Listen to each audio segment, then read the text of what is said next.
Lulu, nasaan ka ba? May binili lang ako. Bakit? Nanonood kami ng Squid Game dito. Oo nga. Masyado akong paasa, Lulu. Nagpapahanap ka ba? Importante ka bang tao? Hoy, akla, ba't ang ingay-ingay mo? Ano mo, Laleki? Pag wala kang magawa, magwalis-walis ka. Ikaw kayo magwalis, akla. Sige na nga. Nakakatakot ka. Mas nakakatakot ka kayong Squid Game na eh.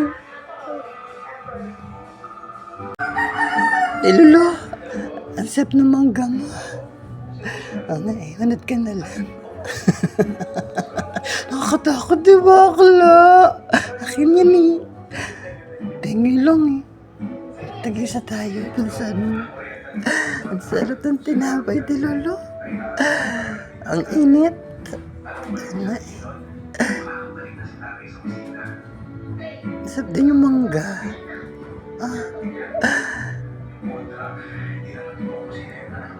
Di ba, Lulu, nakakatakot? Oo, ang ingay mo. Nakatakot. Nag-uusap na sila. Paano sila makaligtas? Ba nga, natutulog pa eh. Hindi na... Alang kala ni Yonghi. Nananahimik ang kala. Huwag mong idamay. Diyan na sila, Lulu. Di mabiro, pero nakakatakot, di ba? Di ba sila natatakot sa ginagagawa nila, di ba? Para sila mga killer. Ay na nga yun. Kaya nga tayo nanonood. Di tayo nanonood, Lulu. Malike ko din.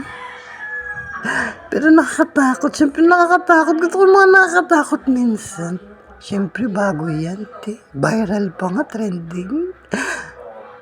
Kailangan ganon.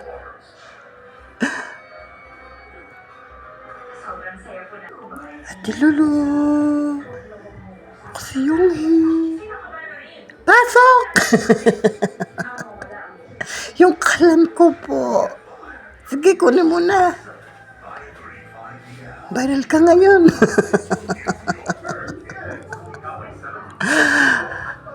At si Yonghi, kinuha na yung hiniram mong kalan. Di kasi marunong magsuling. Hindi siya makapasok. Sobrang laki niya, Lulu. Dali mo na doon, nakula. Si Jai na lang doon.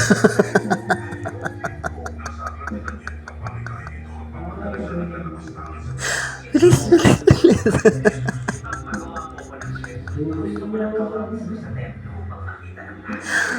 Utos na yung pamangking ko. Pupunyatan kita dyan. Akla. Turbo tumanood. Dahil mo pa yung espiritista. Espiritista pala yun, Lulu. Nahanap niya para sila makaligtas. Sa season 2.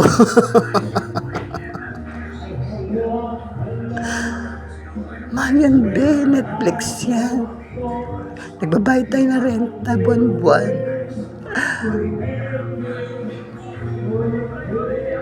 Sabagay, Lulu, mahal na yung diba? Manood ng sine. Maabot ng 500. Pag nag-Netflix ka, Lulu, diba mas mura? Oo naman, syempre. Gusto mo manood next? Saglit lang,